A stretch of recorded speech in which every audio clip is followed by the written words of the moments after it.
Así que, y este correo electrónico lo tengo pues hace 500 años, pero me sorprendería mucho que se me anule mi correo, así que hay que pelear para recuperar mi cuenta.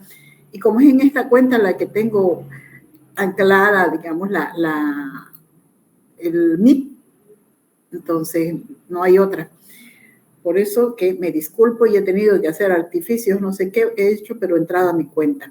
Bueno, jóvenes, estamos sobre las 40, 10 minutitos, siguen entrando. Estamos casi en nuestra penúltima, no, unas 3 clases más y se acaba el programa.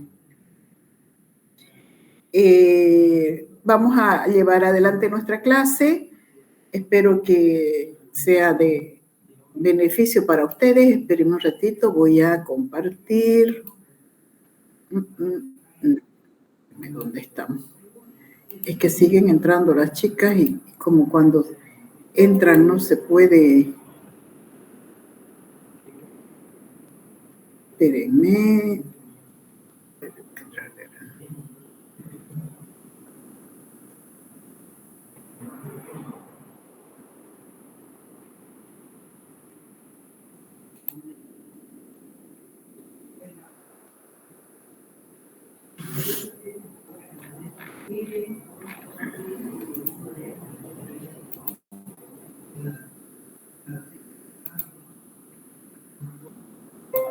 Ay, un rato.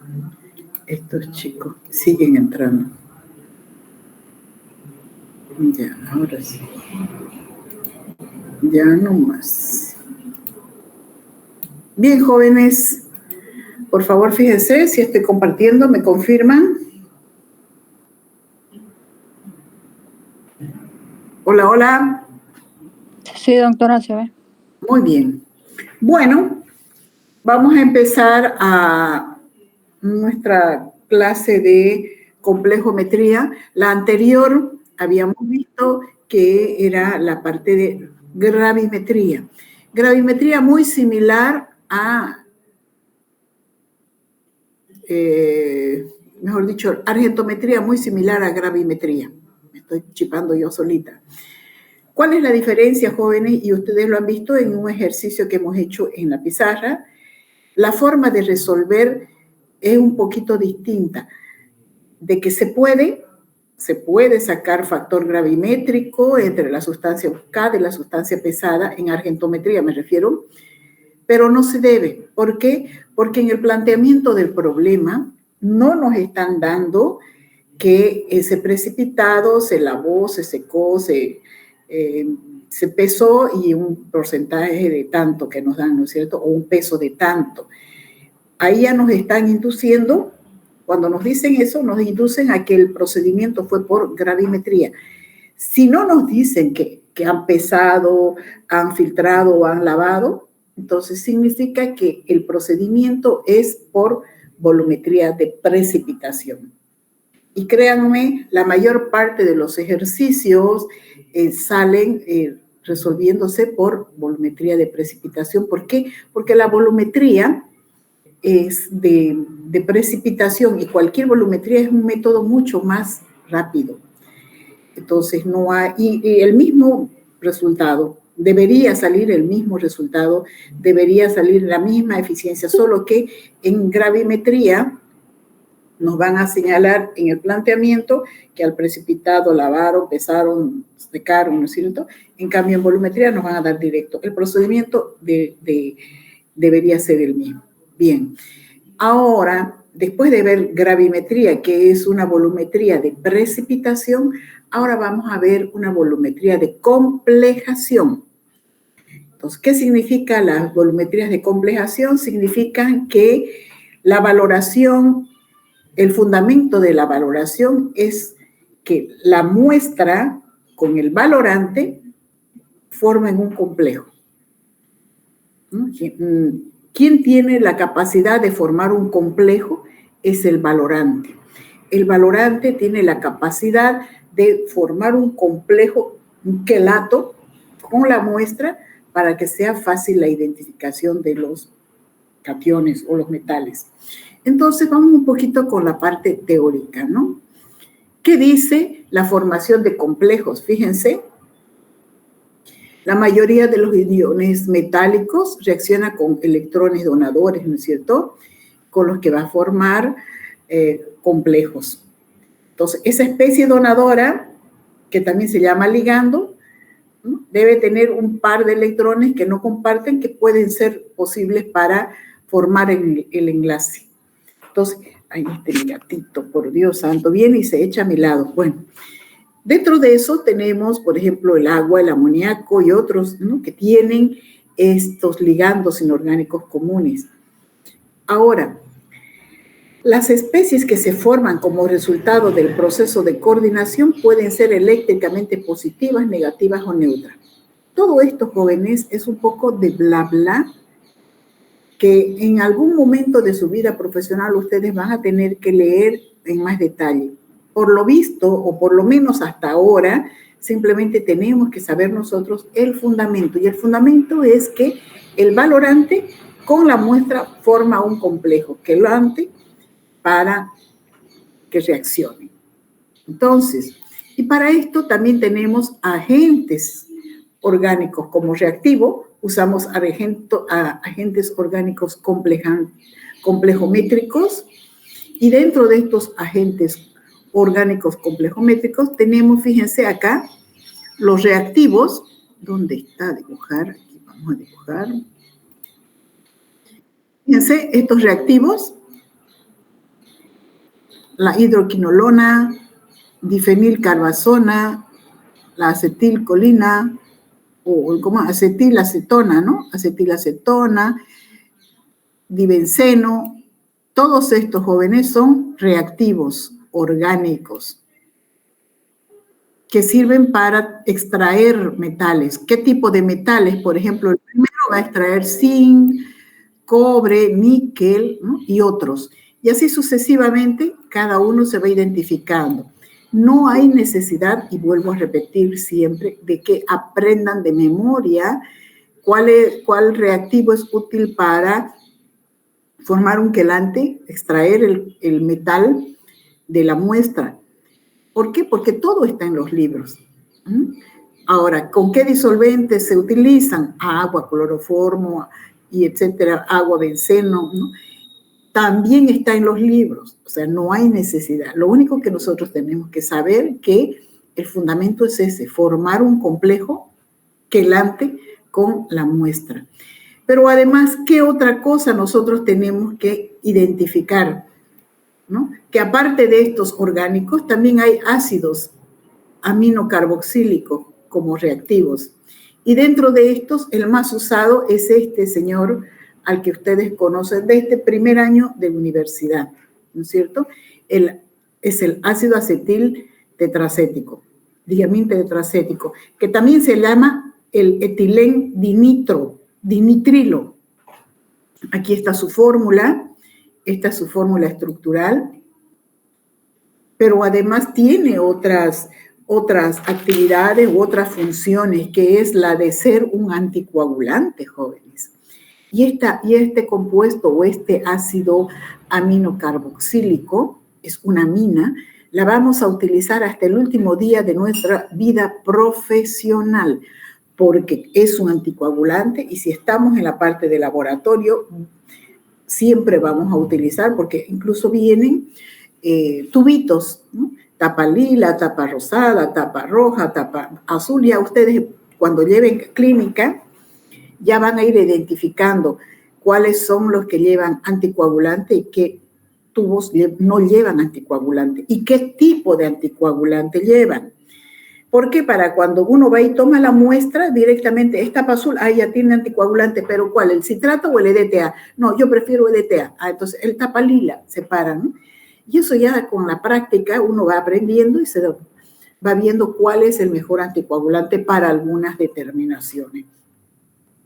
Sin embargo, momentáneamente nosotros nos estamos abocando a utilizar a esta amina, que es aminocarboxílica, y es el ácido acetil tetracético, dimetil tetracético, para o como la función de quelante, ¿no?, de formar un quelante con la muestra.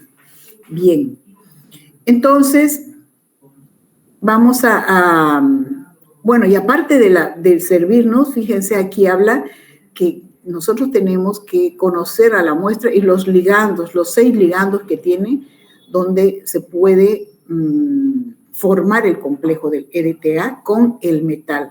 Son 6 puntos que tiene el EDTA, ¿no? Ahora, ¿qué es básicamente lo que nosotros tenemos que tomar en cuenta en este tipo de muestras? Que nos sirve para determinar la dureza del agua. Cuando en la vida profesional nosotros tengamos una muestra, al laboratorio le llegue una muestra de agua de río Piraí, agua de pozo, agua servida, una agua de piscina, una agua de red, cualquier tipo de agua, nos tiene que llegar a la cabecita la idea de que es una valoración que se va a determinar por complejometría. Eso es lo primero que tiene que venirnos a la cabeza para definir qué es una complejometría, ¿correcto? Entonces, espérenme un ratito. Entonces, ¿dónde estamos? Me he perdido. Espérenme un ratito.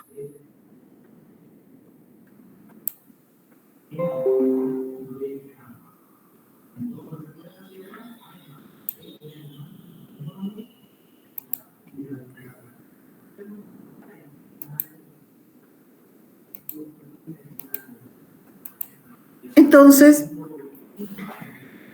cuando nosotros tengamos una muestra de agua, ¿qué es lo que vamos a hacer? Utilizar el método de complejometría. El resto, que es la dureza del agua, que generalmente viene en forma de, como dice acá, fíjense, históricamente el agua se define por la capacidad de cationes que tiene, la forma de producir sarro, y todos han visto en algún momento de la vida lo que se forma en la base de nuestra caldera, lo que se forma ese sarro en la regadera de la ducha, ¿no es cierto? Todo eso son metales, son componentes, son cationes que tiene el agua, son metales que lleva el agua, ¿no?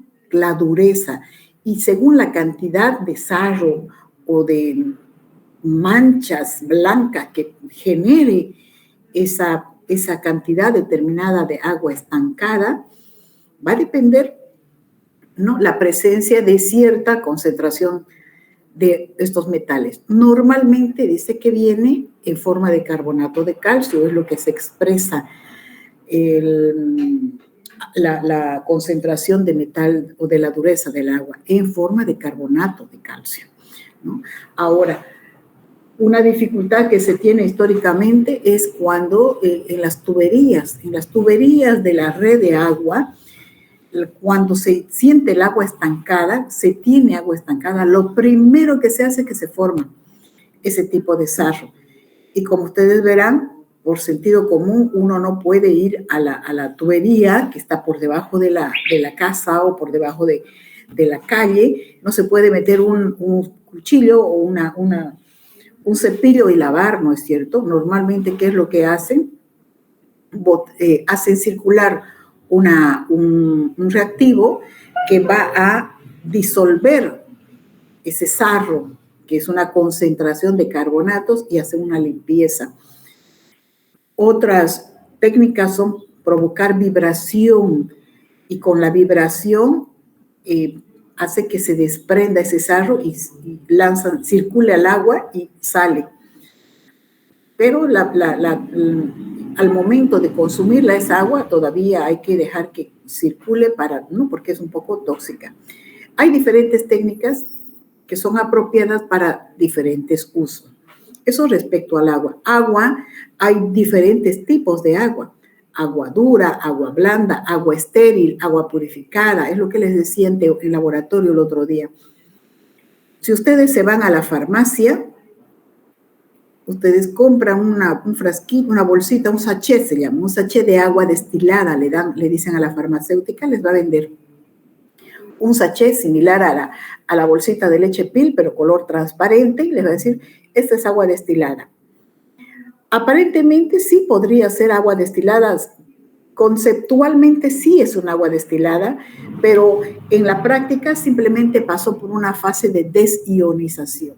Es decir, que a través de unas resinas de intercambio catiónico o iónico, atrajo o extrajo los metales y quedó purificada, sin nada de metales, esa agua, ¿no? Y como la destilas, por eso simplemente purificada. Si fuera destilada, sería un poco más cara. Sería un poco más cara, ¿por qué? Porque el proceso de destilación, de bidestilación, es un proceso, aparte de largo, es caro, ¿no? Pero ya se conceptúa teóricamente como agua destilada, una agua desionizada. Obviamente que esa agua que venden de sachet en el comercio, en cualquier farmacia, no sirve para ser introducida por vía parenteral, por si acaso. Sola el agua que ingresa a nuestro organismo tiene que tener una cierta concentración de isotonicidad.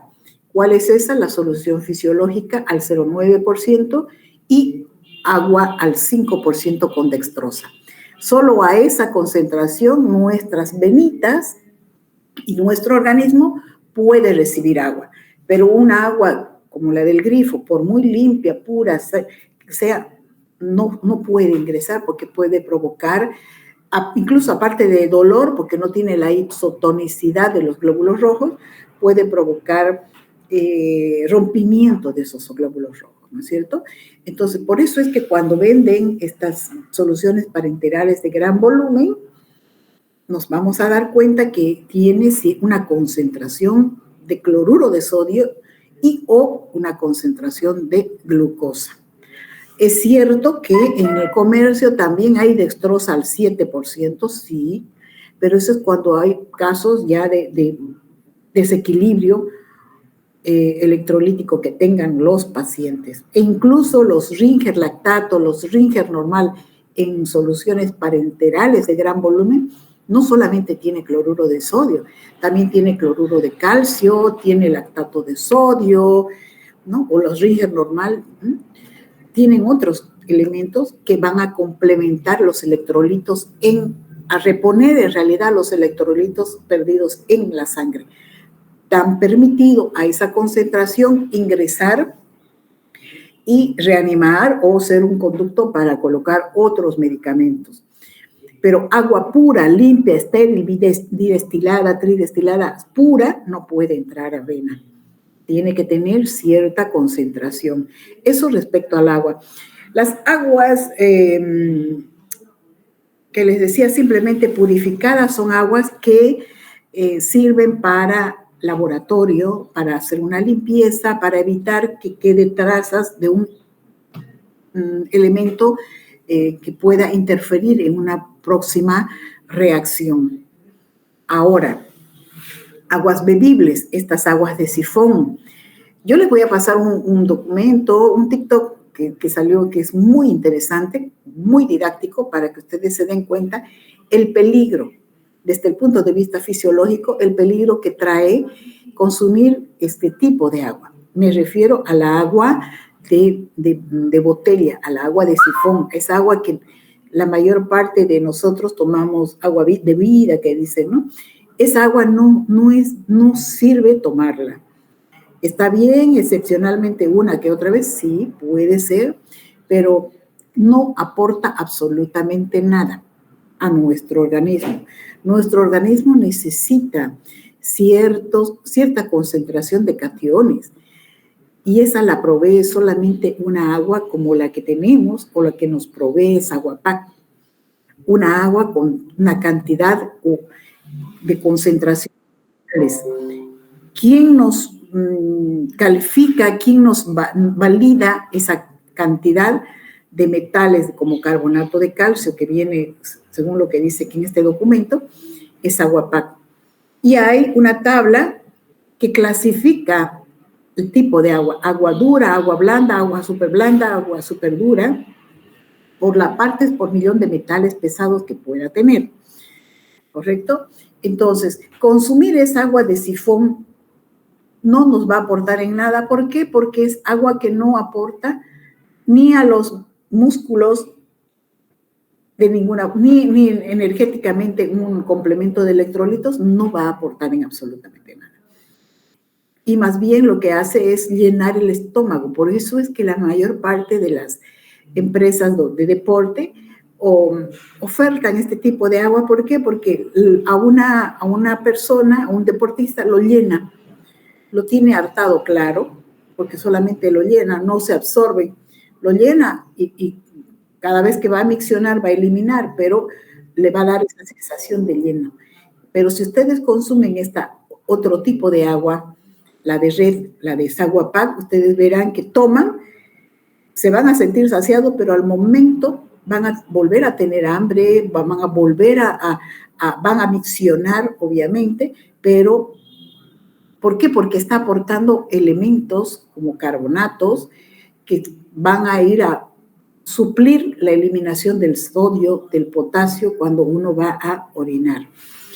Es una clase completa para hablar del agua, pero no es tema de la área de bioquímica, pero sí para el área de farmacia. En farmacia se da toda una clase completísima de los tipos de agua, la producción de ese tipo de agua. Nosotros, como bioquímicos, tenemos que entender que el agua, cuál es el tipo de agua que existe, ¿no? Purificada, destilada, cuál es la que ingresa a nuestro organismo. Agua pura no puede entrar, tiene que entrar con ciertos electrolitos como el sodio, potasio, ¿no? Calcio. Y el consumo de agua, ¿no es cierto? Bien. Eso respecto a una pequeña introducción sobre el tipo de agua. Pero también existen, dentro de la complejometría, métodos para valorar esa agua, para identificar qué concentración de elementos o de metales tiene esa agua. Y hay variedad de métodos. Hay una valoración directa, que es la que ustedes conocen, la muestra, y el valorante, ¿correcto? Pero además se añade un indicador que es el negro de heliocromo T. Luego tenemos otros métodos, pero vamos a ver solamente 3 que están al final, estos no, por el momento. Por ejemplo, los basados en los indicadores, basados en indicadores para el metal añadido, nada que ver, potenciométricos tampoco, espectrofotométricos tampoco. Esta sí vamos a ver nosotros, pero en el documento de atrás les voy a mostrar un resumen un poquito más didáctico. Este método por retroceso, ustedes ya tienen por lo menos hasta ahora una idea, ¿no es cierto? Ya conocen cuál es por retroceso o retrovaloración, cuál es el fundamento, ya lo conocen. Lo hemos repetido varias veces cómo es el método o por lo menos el fundamento. Luego vamos a ver el método por desplazamiento. Luego vamos a hablar sobre del indicador.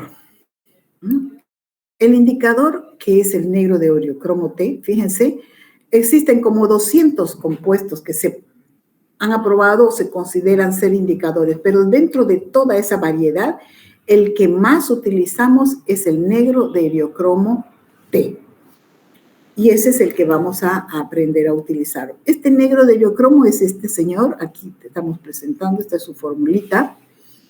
Fíjense, dice, es un indicador de iones metales típico, el cual se usa en la valoración de muchos cationes comunes.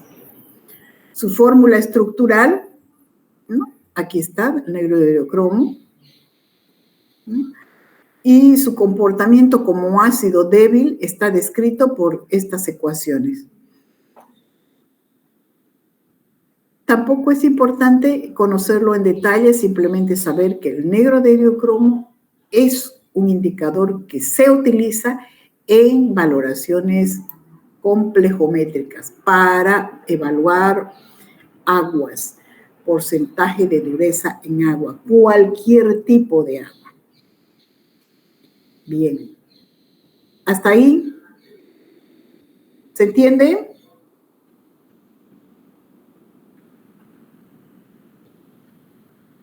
Hola, hola.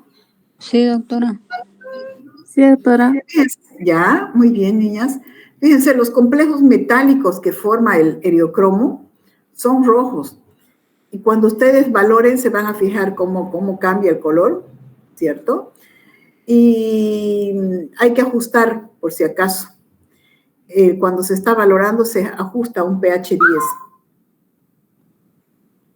¿Qué más? Y ahora aquí sería, esto sí le pueden tomar foto, por si acaso, tómenle foto y una vez que le tomen foto, por favor, atiéndanme. ¿Cuál habíamos dicho que es el indicador para las complejometrías? El negro de eriocromo T. ¿Cómo se simboliza NET? De aquí en adelante, cuando vean un NET, es el negro de eriocromo T. Esto es sí o sí complejometría, porque es en la única valoración donde se utiliza en complejometría, donde se utiliza el negro de eriocromo T. Fíjense, es un indicador ácido y base débil, ¿no? Y forma un color vino cuando se añade a la muestra, que siempre va a ser agua, cualquier tipo de agua. O sea, traen agua al laboratorio y lo primero que tiene que venir, o lo único que tiene que venir a la cabecita, método complejométrico. Cuando hablamos de complejométrico, ya, EDTA, negro de eriocromo T. Listo. Quieren hacer el método directo por desplazamiento, por retrovaloración, eso ya depende de la pericia de cada uno. ¿Qué más tenemos que saber de la complejometría? Rango de pH. Aquí se trabaja en un rango de 8 a 10. Y si ustedes se acuerdan, en argentometría trabajábamos en un rango de menor a 7, incluso en el método de Borjan, ¿se acuerdan? Y en el otro de Moore trabajábamos entre 7 y 10. Menos de 7 no puede, ni más de 7 tampoco, recuerdan, ¿no es cierto? Y acá, en la complejometría, el rango de trabajo es entre 8 y 10 de pH. Y para controlar este pH, dice, se debe añadir un tampón, amonio, cloruro de amonio. Entonces, se añade a la muestra un tampón, ¿para qué? Para que sirva de equilibrio y no se suelte, no se dispare el rango, que esté entre 8 y 10. Ahora, ya sabemos que la complejometría utiliza como indicador negro de eriocromo T. Utiliza como valorante el EDTA. ¿A qué rango de pH trabaja? Entre 8 y 10. ¿Cuál es el tipo de muestra? Agua, cualquier tipo de agua. Eso es lo único que necesitamos entender y conocer de la complejometría. Nada más. El resto es bla, bla, bla, y el resto es que hay que conocerlo cuando se tiene que entender qué es el agua, cómo forma el complejo, ya, pero eso es más en detalle, que de repente para un examen ustedes podrían darle una muy buena leída cuando se asume que las preguntas van a ser teóricas, ¿no es cierto? Porque en la nuestra, como no es de ingeniería química, la nuestra simplemente es la resolución de problemas. Bien. ¿Qué tipo de valoraciones o métodos de valoración existen, al igual que en argentometría? ¿Qué tipo de valoración existen en este método denominado complejometría?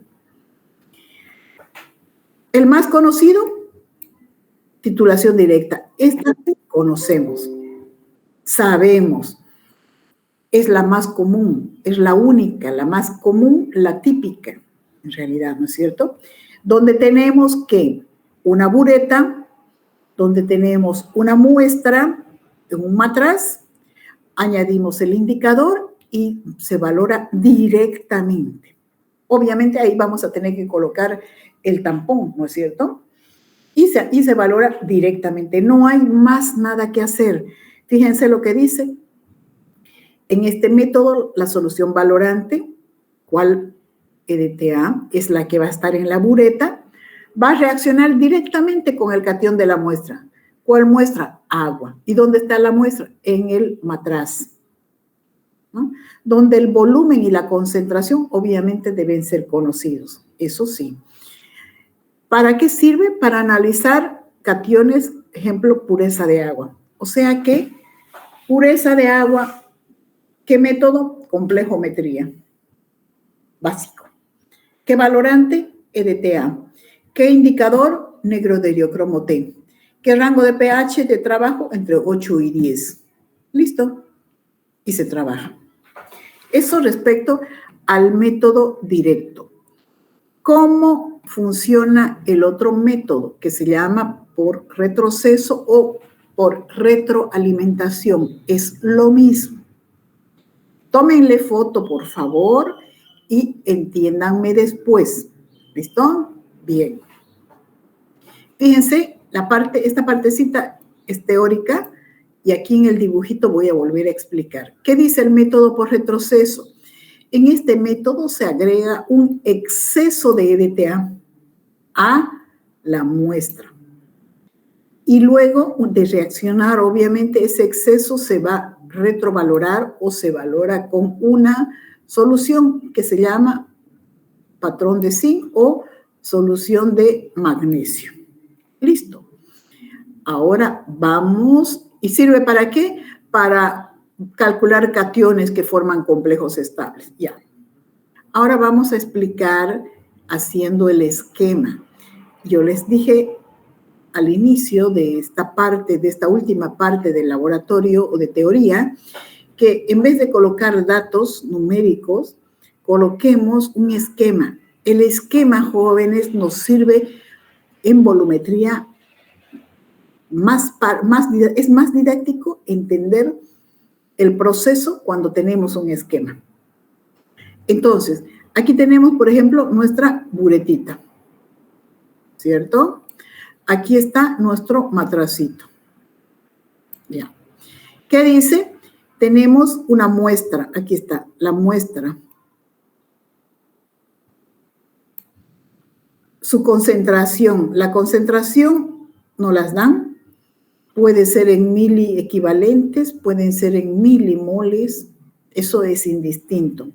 Usualmente cuando se utiliza partes por millón, lo utilizan en milimoles, pero si no les gusta a ustedes utilizar concentraciones en milimoles y en molaridades, concentraciones en molaridades, todo lo convierten a mil equivalente, facilito con conversión, ¿no es cierto? Bien. ¿Qué tiene?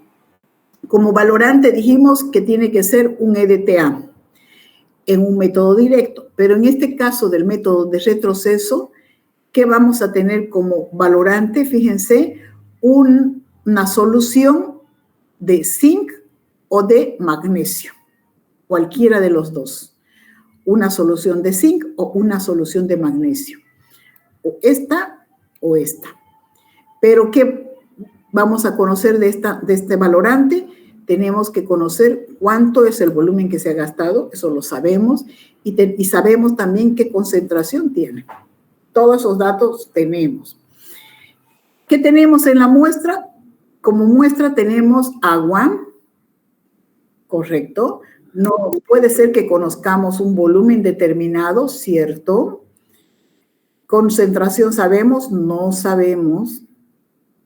Es el único dato que tenemos del agua. Pero además dice, como es retrovaloración, se añade un exceso. Aquí está el exceso. Se añade un exceso de EDTA. A la muestra de agua se añade un exceso de EDTA que tiene que tener un volumen conocido, puede ser 70 ml, 80 ml, 50 ml, según la técnica, pero además vamos a saber su concentración. Entonces, ¿cómo resolvemos el ejercicio? Cuando tenemos, y esto es típico para todas las valoraciones, por eso que es bien mecánico y por eso que es tremendamente fácil, jóvenes, volumetría. lo resolvemos de la misma manera que en argentometría. Hacemos esta pequeña relación y decimos milimoles del EDTA en exceso va a ser igual a los milimoles de la muestra, aquí están los milimoles de la muestra, más los milimoles de esa disolución valorante, que puede ser de zinc o puede ser de magnesio. Ahora, para reemplazar, ¿qué es lo que nosotros queremos conocer? ¿Qué dato? Todo aquí conocemos, por ejemplo, del valorante y conocemos del exceso, ¿no es cierto? ¿Qué nos falta? Muestra. Entonces, ¿qué hacemos? Despejamos los milimoles de muestra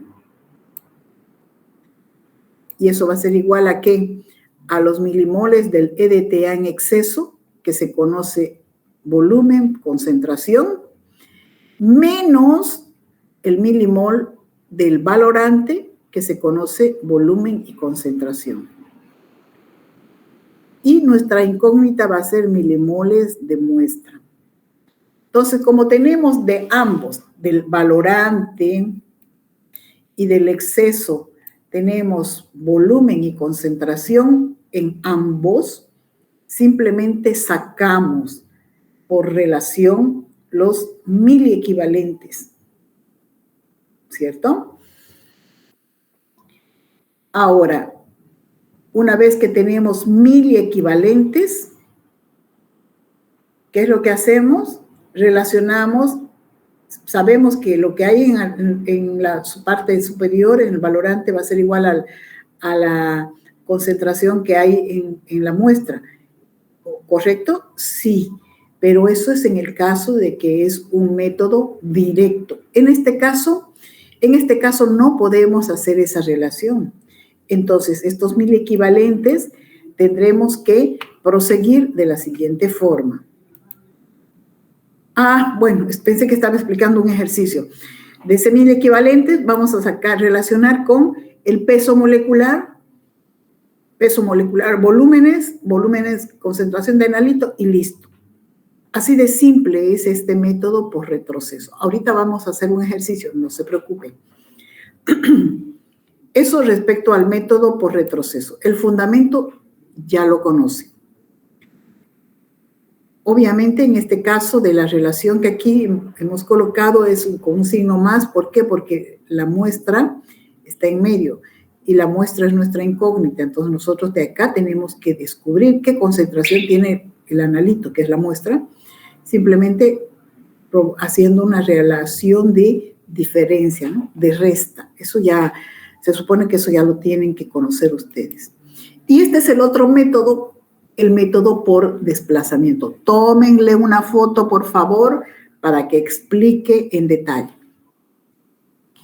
¿Qué dice en este método por desplazamiento? Dice que se debe agregar a la muestra un complejo de EDTA zinc o EDTA magnesio, que tenga obviamente concentración conocida, ¿cierto?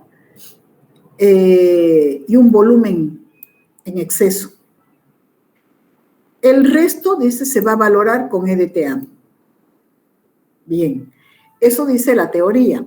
Ahora, este es el esquemita para que se entienda mejor. Aquí tenemos nuestra bureta. Como valorante vamos a tener el EDTA. Ahí está. Del EDTA vamos a conocer su volumen, que es lo cuánto hemos gastado, y se supone qué concentración tiene. Entonces, la relación de esto, vamos a sacar milimoles, ¿no es cierto? Ahora, no queremos trabajar con milimoles, podemos trabajar con miliequivalentes, porque la concentración de este EDTA, con seguridad, está en molaridad. Si no nos gusta esa concentración, la cambiamos a normalidad. Y una vez que esté en normalidad, ya no va a ser milimol, sino va a ser miliequivalente, que es lo mismo. Pero en este momento la concentración del EDTA está en molar, por eso estamos utilizando un resultado en milimol. ¿Qué más tenemos? La muestra, que va a estar en el matracito. ¿Qué va a haber en el matracito? La muestra que es agua, ¿no es cierto? Aquí está, una muestra que es agua. ¿Qué tiene el agua? Calcio, magnesio, y se expresa en formato de concentración de calcio o concentración de magnesio. Perfecto. Pero dice que para hacer este método por desplazamiento se debe añadir un exceso de EDTA, muy similar a la retrovaloración, pero con una pequeña diferencia. Escuchen bien esto. Se añade un exceso de EDTA, se conoce su concentración y sí se puede conocer su volumen. O se puede no tener simplemente colocar un exceso, nada más. Pero, ¿qué funciona aquí? ¿Cuál es la diferencia en comparación con el método por retrovaloración? Pareciera que es lo mismo. No. ¿Qué pasa teóricamente o químicamente aquí cuando se añadió un tanto de exceso de EDTA y se tiene acá la muestra? ¿Qué pasa? Reaccionan, ¿cierto? Reaccionan mitad a mitad. Pero esta muestra libera un catión que puede ser el catión de zinc o el catión de magnesio. Se libera y ese catión que queda liberado después de reaccionar el EDTA zinc y el EDTA magnesio con la muestra que es agua, esos cationes que se liberan excedentes de zinc o de magnesio son recién que se valoran con el EDTA. Esa es la diferencia del método con el método por retrovaloración. En el método por retrovaloración, acá, jóvenes, y lo voy a hacer en amarillo, en este método por retrovaloración, ¿qué es lo que hay? Tenemos la muestra, que puede estar en milimoles o en miliequivalentes, no hay problema. Tenemos un exceso que se añade de EDTA, ¿cierto? Sabemos el volumen y sabemos la concentración. ¿Qué va a suceder? ¿Cuál es el funcionamiento o el objetivo de este exceso? Reaccionar con la muestra, mitad, pinky, como decimos. Va a reaccionar, pero va a quedar un saldo, una cantidad, porque es un exceso, ¿no es cierto? Una cantidad va a quedar ¿de qué? Del EDTA, sobrenadando. Por aquí va a quedar, un ratito, con esto. Por aquí va a quedar un exceso sobrenadando de EDTA. Ese exceso sobrenadando de EDTA es que va a reaccionar recién con el complejo zinc o con el complejo magnesio. Ese es el fundamento por retroceso. En cambio, por el método de desplazamiento es muy similar, pero no es lo mismo. ¿Por qué?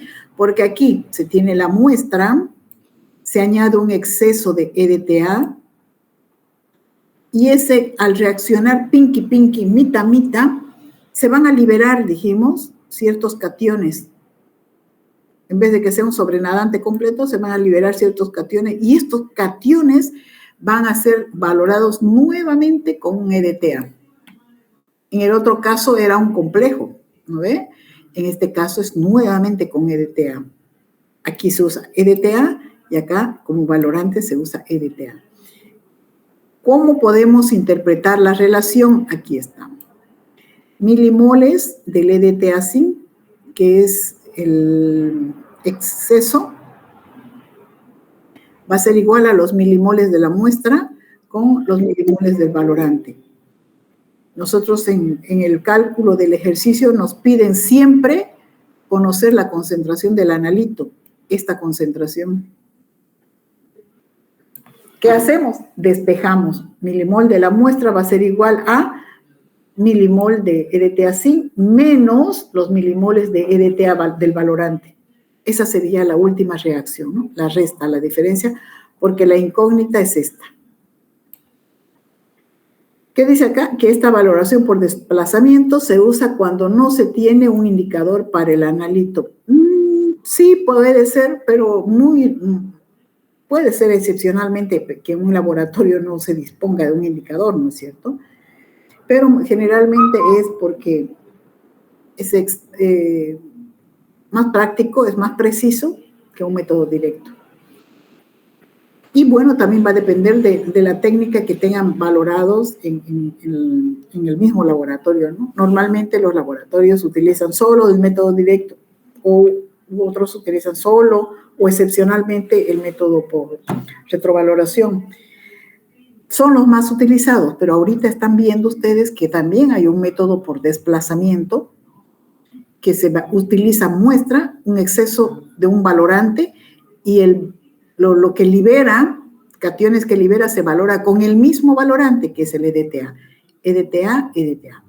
A diferencia del de retrovaloración, que se añade una sustancia y se valora con otra opuesta, ¿correcto? Bien. ¿Qué dice el método alcalimétrico? El método alcalimétrico, fíjense como su nombre dice, por favor tómenle fotito para luego explicar. ¿Qué dice el método alcalimétrico? Dice que es un método en el que se agrega EDTA que sea soluble en la muestra. De tal forma que esta muestra desplace 2 protones, iones hidrógeno quiere decir, ¿no? Y esos protones que libera recién son valorados con un hidróxido. Bien, eso dice la teoría. Veremos en la práctica. Aquí tenemos un matracito, una bureta. Aquí está nuestro matracito.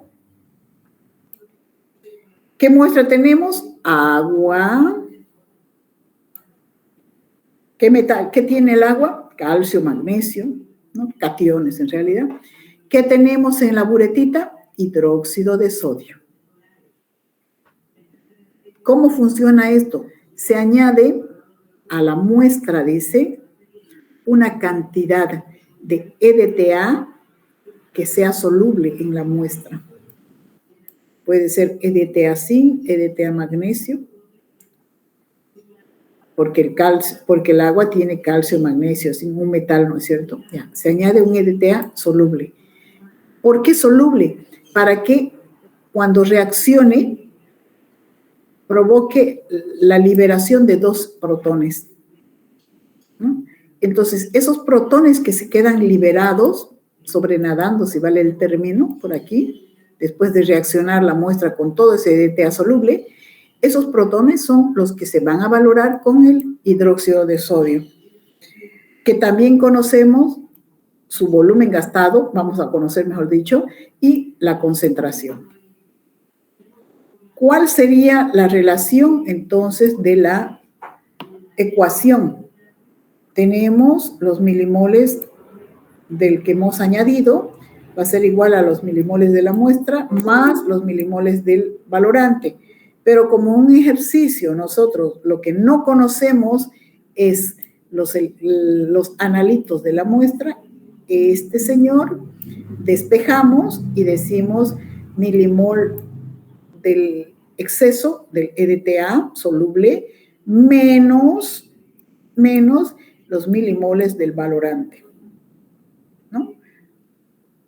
Reducimos a esa otra relación. Bien, si hasta ahí está entendido los 3 métodos de valoración, ahora sí nos vamos a el ejercicio. Este es uno de los ejercicios e incluso muy similar, son todos. Por favor, tómenle una fotito y quiero que luego me escuchen y entiendan paso a paso. Les decía que este es uno de los ejercicios de repente como más completos y que las variaciones son muy pocas, no hay muchos, y las variaciones son muy pocas. ¿Como cuáles? Por ejemplo, que aquí el volumen les pueda dar en normal, la concentración les pueda dar en vez de molar, les pueda dar en normal. Aquí el volumen gastado, en vez de que les den mililitros, les dé en litro. Puede ser que les pida partes por millón, ¿cierto? pero que me expresen estas en partes por millón, pero que utilicen concentraciones de 1000 equivalentes, ¿no? Y así pequeñas variaciones que se les puede dar, o alguna concentración en densidad y pureza.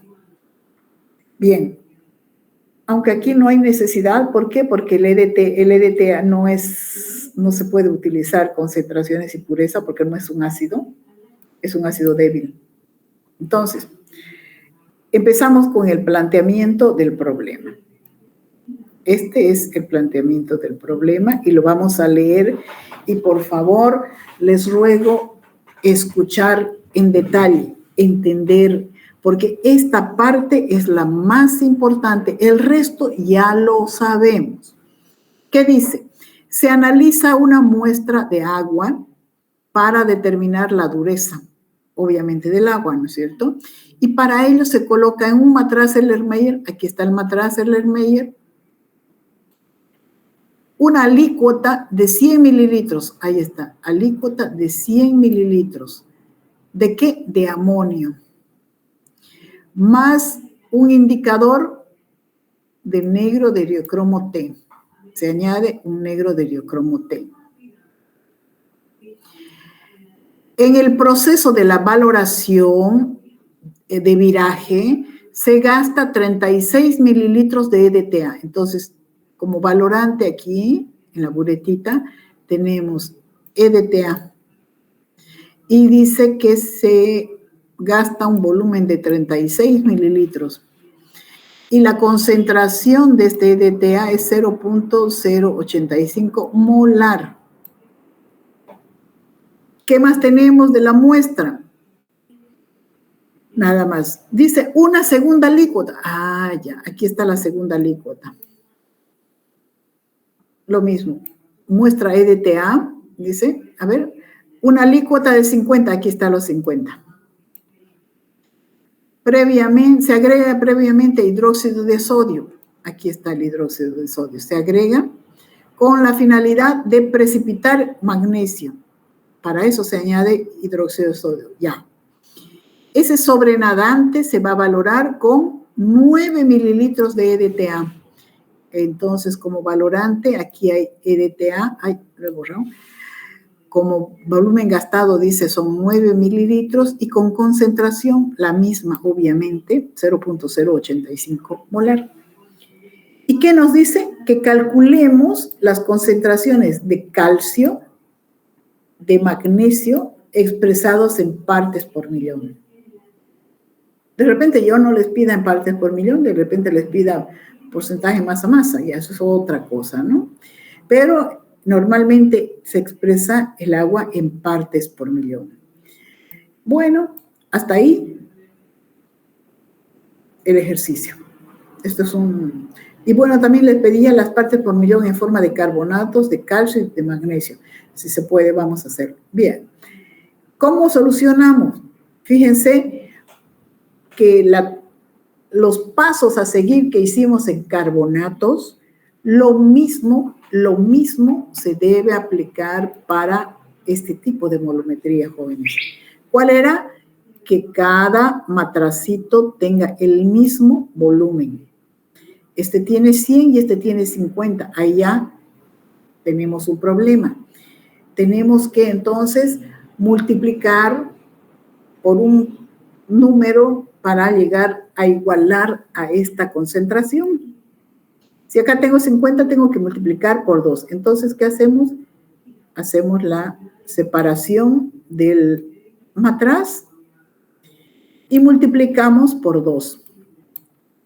Y nos dibujamos otro matracito, una tercera alícuota, y decimos 50 por 2, 100 mililitros. Ya están igualadas. ¿Qué más dice? En esta segunda alícuota que se agrega hidróxido de sodio con el fin de precipitar magnesio. Bien, si aquí había calcio y magnesio, el magnesio ya no está, solamente queda calcio. ¿Correcto? Ya. Dice que se valora con EDTA y para eso se gasta, dice, 18 mililitros. y esta misma concentración. ¿Listo? Entonces, este matraz 2 se anula y nos quedaría este tercer matraz.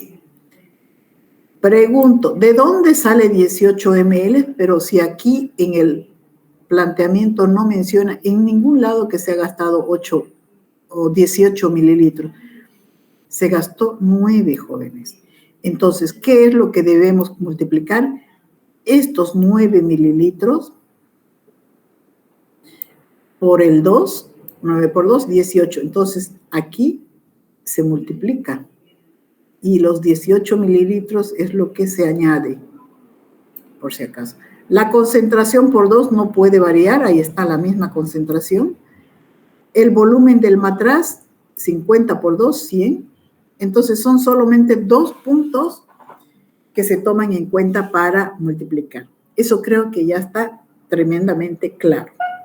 Bien, entonces estamos para trabajar con el matraz número 1 y con el matraz número 3. ¿Qué hacemos? ¿Qué datos tenemos? Aquí tenemos volumen y aquí tenemos concentración. Sacamos y multiplicamos y en milimol. No me gusta milimol, quiero trabajar con mil equivalentes, perfecto. Esta molaridad convertimos en normalidad y todo se convierte en miliequivalentes, ¿no es cierto? Pero bueno, como es agua y parte por millón y no es da lo mismo, trabajemos con molaridad. 36 por 0.085, ahí está la concentración del milimol. ¿Es un método directo? Sí, es un método directo. ¿Por qué? Porque no menciona en ninguna parte del planteamiento del problema, en ninguna parte menciona que se añadió un exceso de algo. Aquí dice que se añadió hidróxido de sodio, sí, pero solamente con la finalidad de eliminar el magnesio, nada más. Por tanto, es un método directo. Entonces, como es un método directo, decimos que los 3.06 milimoles que hay como EDTA van a ser igual a los milimoles que hay en la muestra en forma de carbonato de calcio y de magnesio. Entonces, ahí recién es que cuando uno agarra esto y lo relaciona con el peso molecular. Esto por un lado con la primera alícuota.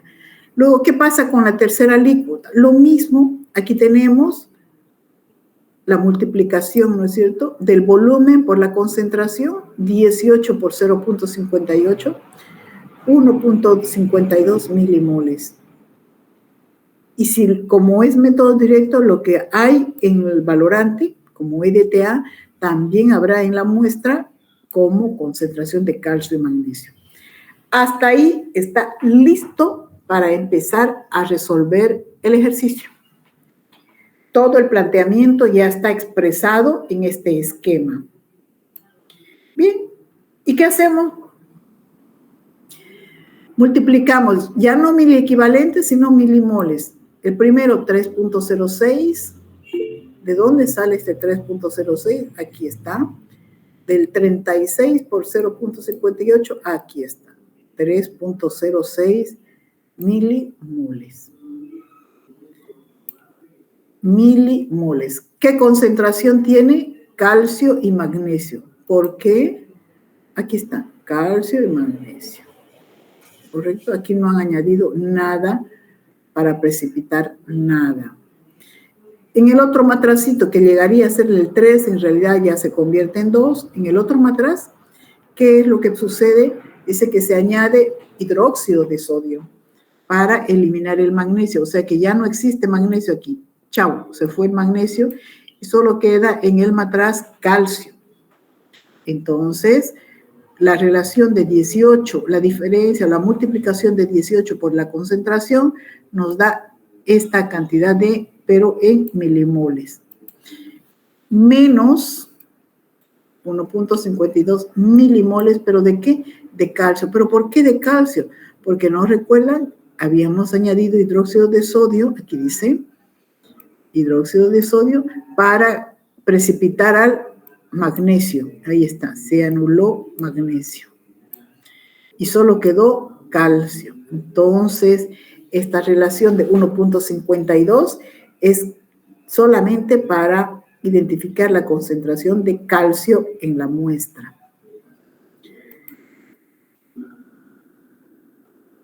¿Qué hacemos? Restamos 3.06 menos 1.52, 1.54 milimoles. ¿Pero milimoles de qué? Calcio, con calcio se va y queda magnesio. Ah, ya, magnesio, ahí está. 1.54 milimoles de magnesio.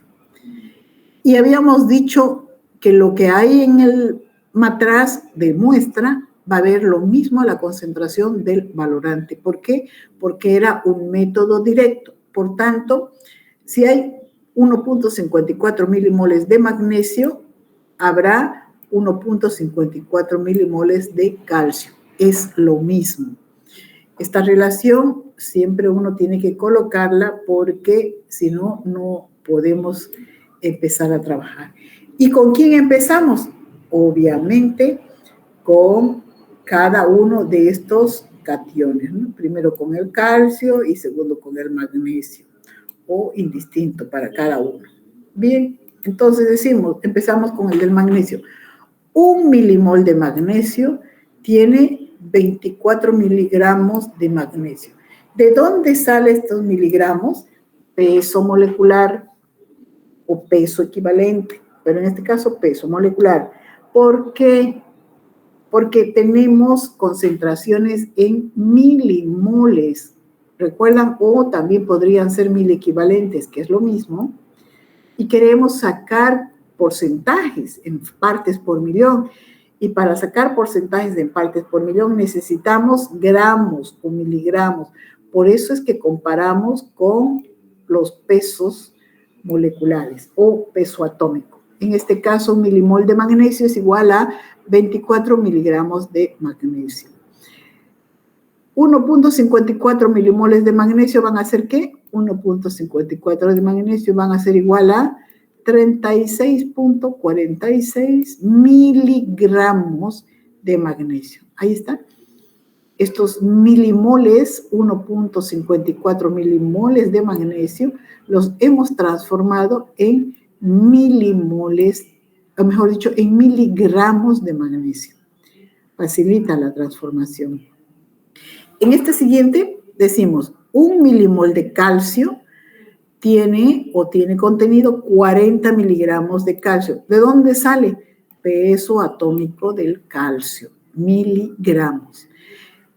Entonces, los 1.54 milimoles de calcio serán en X miligramos de calcio. Total, 61.6 miligramos de calcio. Ya tenemos entonces aquí nuestros datos de miligramos y calcio. ¿Qué queda hacer? Aplicar esta formulita en partes por millón o multiplicar, ¿no es cierto?, la relación de regla de 3 simple. ¿Qué dice la relación de partes por millón? Miligramos del soluto por mililitro de solución. 1000 mililitros de solución. ¿Qué hacemos entonces? Estos 36.96 miligramos de magnesio, aquí está, ¿están en cuánto? En 100 y están aquí en 100. ¿Cierto? Entonces hacemos esa relación. 36 están en 100 mililitros del matraz. Para 1000 en partes por millón necesitamos que haya 369.6 partes por millón de magnesio. Nada más. Para el calcio, 61 0.6 miligramos de calcio están contenidos en 100 ml. ¿De dónde sale este 100 mililitros? De la cantidad del matracito. Aquí vuelvo a recalcar de este matracito. Este tiene 100 y este tiene 100. A eso va. Entonces, 100. Para 1000, ¿por qué 1000? Porque es partes por millón. Sale 616 partes por millón de calcio y 369 partes por millón de magnesio. ¿Responde a la pregunta? Sí, responde a la pregunta. La pregunta dice, aquí está, nos dice la pregunta, concentración de calcio y concentración de magnesio expresado en partes por millón. ¿Tenemos expresado en partes por millón? Ahí está. ¿Listo? Ahí concluye, jóvenes, así concluye un ejercicio. Vieron que es tremendamente fácil, relativamente sencillo a aplicar el ejercicio de complejometría. ¿Qué diferencia hay? Ninguna. Los métodos directo o retrovaloración, desplazamiento por álcali, con álcali, casi es lo mismo que hemos visto. Lo más usado en laboratorio es el por desplazamiento, o mejor dicho, por retroceso, que es la retrovaloración, y la directa. Las otras muy poca utilidad tienen, pero hay que entender y conocer. Una vez que tenemos eso, el esquema es lo básico, ¿no es cierto? Y saber que la muestra siempre va a ser la incógnita, sacar de la relación oficial y restar, multiplicar los milimoles, los milequivalentes, esos milimoles o milequivalentes, relacionar al peso, al volumen que se tiene, y una vez que se tenga el volumen, relacionar al peso molecular para saber, para tener miligramos de muestra. Y sacar, obviamente, partes por millón, ¿no? Eso, jóvenes, ahí está. ¿Hay alguna pregunta? Con eso estaríamos terminando complejometría. No se olviden que en teoría se va a reforzar con algún otro ejercicio. Si no soy yo, va a ser el auxiliar que les va a reforzar. De todas formas, complejometría se limita solamente a este tipo de ejercicio. ¿Por qué? Porque es solo un tipo de muestra. ¿Qué va a cambiar? Que yo les planteé que el agua del río Piraí, ¿no? O que el agua de la pozo, agua de pozo o agua de red, o que les puedo decir agua de las minas de no sé cuánto, y simplemente jugar con los pesos, con los volúmenes para que el agua salga relativamente a una concentración, como en el ejercicio, 600 y algo, y el otro no me acuerdo cuánto es la concentración. Se ve en la tablita y se dice, tiene tanto de calcio, tiene tanto de magnesio, es agua dura, es agua blanda, es ultra dura, ¿no? Mucha concentración, menos concentración. Para eso nada más. Entonces, muy difícilmente van a generarse o va a haber problemas que nos compliquen, porque la muestra es única, solamente es agua. ¿Qué va a variar? Que se les ponga un método directo o se les complique un poquito con un método de retrovaloración, nada más. Pero si entendieron este ejercicio con seguridad, cualquier ejercicio lo hace. ¿Se entendió, jóvenes? Sí, doctora. Sí, doctora. Bien. Entonces, mañana nos vemos en laboratorio, sí o sí, mañana presencial, no podemos dejar de tomar ese examen. Los espero mañana al grupo A2 y al grupo A3. Prepárense, es sencillito el examen, les han debido decir sus compañeras y listo. El lunes haríamos otro tema y creo que con eso se acaba el programa. No, faltan 2 temas. Y con eso se acabaría en la próxima semana, que estamos justamente en el margen, ¿no? Justamente el margen, porque ya pronto llegan los segundos cortes y después del corte es el final, o sea que no hay nada. Conmigo por lo menos tienen todo avanzado, ya conocen el alcance de la asignatura, ya saben a qué se atienen y lo único que hacen es reforzar y reforzar y reforzar. Temas nuevos ya no va a haber.